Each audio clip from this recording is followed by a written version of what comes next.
বসিরহাটে আজকে রেখা পাত্র ভারতীয় জনতা পার্টির যিনি প্রার্থী রয়েছেন তার সমর্থনে সভা, যে সভায় উপস্থিত থাকছেন রাজ্যের বিরোধী দলনেতা শুভেন্দু অধিকারী। আজকেই এই সভা উপলক্ষে বসিরহাটে পৌঁছেছেন শুভেন্দু অধিকারী।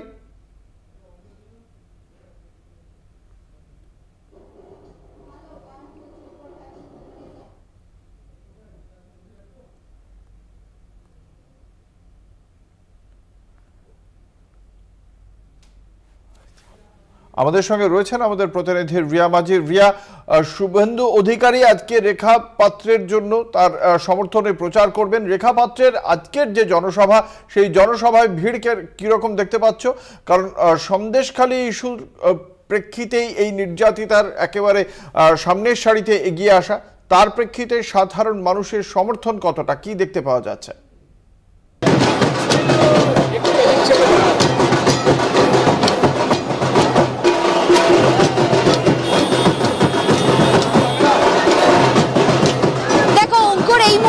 বসিরহাটে রয়েছে, যেখানে বিজেপি প্রার্থী রেখা পাত্র বসিরহাট কনস্টিটিউয়েন্সি থেকে বিজেপি তাকে দাঁড় করিয়েছে, যে কিনা এই সন্দেশখালী আন্দোলনকারীদের মধ্যে অন্যতম একজন মুখ, তাকে কিন্তু দাঁড় করানো হয়েছে এবং তারই সমর্থনে আজকে শুভেন্দু অধিকারী তিনি আসবেন এবং তিনি এই জায়গা থেকে, এই মুহূর্তে যেই জায়গায় আমি দাঁড়িয়ে রয়েছি সেখান থেকেই কিন্তু তিনি আজকে রোড শো করবেন, পদযাত্রা করবেন। এই মুহূর্তে যে চিত্র দেখা যাচ্ছে, আমার ক্যামেরা পার্সনকে বলবো তোমাকে সেই চিত্র দেখাতে, যেখানে তুমি দেখতে পাচ্ছ যে এখানে গানের তালে তালে নাচ হচ্ছে এবং পাশাপাশি বহু মানুষ তারা সমর্থন করছেন এবং তারা এসে জমায়েত করেছে, কারণ আজকে রেখা পাত্রকে নিয়ে শুভেন্দু অধিকারী বিরোধী দলনেতা তিনি আজকে হাঁটবেন এবং পদযাত্রা করবেন এই বসিরহাট এলাকাতে।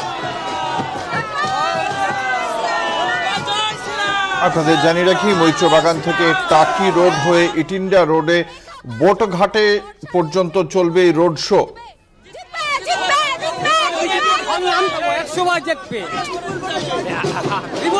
রেখা পাত্রর উপরে আপনারা ভরসা রাখছেন? হ্যাঁ, অবশ্যই রেখা পাত্রকে বিপুল ভোটে আমরা জয়যুক্ত করতে চাই।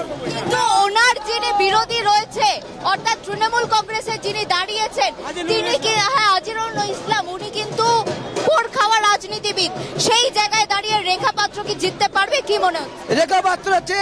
রেখা পাত্রের কাছে আমাদের যে তৃণমূল প্রার্থী, যে আমাদের কাছে কিছুই না, ভোট খাওয়া রাজনীতিবিদ, যদিও সে রাজনীতিবিদ হলো, আমাদের কাছে রেখা পাত্র আমাদের কাছে রাজনীতিবিদ। টিএমসি কোনো রাজনীতিবিদ বলে নেই বলেই মনে হয়, কেন ওদের রাজনীতি করার মতো সেই রকম প্রার্থী নন তিনি একজন দাঙ্গাবাজ।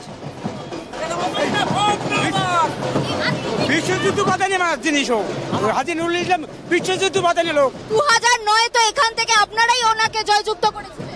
জয়যুক্ত কে করেছে? আমরা তো আগে বুঝতে পারিনি, যার ফলে আমরা তো ভোট দিতে পারিনি। সন্দেশখালীর বাইরে রেখা পাত্রর ভোট পাওয়ার সম্ভাবনা কতটা? ভোট লুট হয়েছে, একই বলতে হয় যে মানুষ রেগিং হয়নি, সাধারণ মানুষ ভোট দিতে পারিনি, তার জন্য আজকে এত কিছু। মানুষ আজকে নিজের নৈতিক অধিকারটুকু ফিরে পেতে চায়। সন্দেশখালীর বাইরে ভোট পাওয়ার সম্ভাবনা কতটা রেখা পাত্রর? বিজেপি পার্টি আমাদের রেখা পাত্র বিপুল ভোটে জয়যুক্ত হোক এবং আমরা বসিরহাট লোকসভা থেকে কেন্দ্রকে একটা প্রার্থী হিসেবে রেখা পাত্রকে পাঠাতে চাই। জয় শ্রীরাম বলে আমার বক্তব্য। কিন্তু রেখা পাত্র কি আপনাদের কথা সংসদ অবধি পৌঁছে দিতে পারবে? ভরসা আশা করছি আমাদের যত মা বোনেরা আছে বসিরহাট লোকসভায়, তাদের কাছে আমরা চাই যে এই রেখা পাত্র লোকসভায় গিয়ে বসে আছে, এটা একদম দীর্ঘ বিশ্বাস। জনগণ বলবে, আমরা বলবো না। জনগণ শুধু ইভিএম পর্যন্ত পৌঁছাতে পারলেই তার জনগণের রায়টা দিয়ে দেবে, এটা আমাদের দীর্ঘ বিশ্বাস। আমাদের মায়েদের প্রতি প্রচুর বিশ্বাস আছে, মা বোন ভাইদের প্রতি সবার প্রতি আন্তরিক শুভেচ্ছা রইল রেখা পাত্রর জন্য। তুমি শুনতে পেলে ঠাকুর যে ওনাদের রেখা পাত্রর ওপরে ভরসা আছে এবং তিনি অর্থাৎ রেখা পাত্র যে ওনাদের কথা অর্থাৎ বসিরহাট কনস্টিটিউয়েন্সি বসিরহাটের যে মানুষ যারা দাবি করছেন তারা নাকি ভোট দিতে পারেনি এর আগে, যদিও এখানে দেখা গিয়েছিল যে যেখান থেকে রেখা পাত্র দাঁড়িয়েছে কয়েকদিন আগেই যে পঞ্চায়েত ভোট গিয়েছে সেখানে কিন্তু বিজেপি জয়যুক্ত হয়েছিল এবং এবারের যে এমপি সিট থেকে লড়ছেন রেখা পাত্র কি হয় সেটাই কিন্তু এখন দেখার। এবং আজকে যে রোড শো আছে আর কিছুক্ষণের মধ্যেই শুভেন্দু অধিকারী এসে উপস্থিত হবেন এবং সেই রোড শো আর কিছুক্ষণের মধ্যেই শুরু হবে। ইতিমধ্যেই প্রচুর বিজেপি সমর্থকরা তারা এসে উপস্থিত হয়েছেন আর কিছুক্ষণের মধ্যেই কিন্তু সেই যে রোড শো শুভেন্দু অধিকারী এই রেখা পাত্রর সমর্থনে যে রোড শো সেটা কিন্তু শুরু হয়ে যাবে আর কিছুক্ষণের মধ্যেই। ধন্যবাদ। আমাদের সঙ্গে ছিলেন আমাদের প্রতিনিধি রিয়া মাঝি। আপনাদের জানিয়ে রাখি আজ রেখা পাত্রর সমর্থনে শুভেন্দু অধিকারীর রোড শো আপনারা দেখতে পাচ্ছেন সেই ছবি। বসিরহাটের মৈত্রবাগান থেকে বোটঘাট পর্যন্ত পদযাত্রা করবেন শুভেন্দু অধিকারী।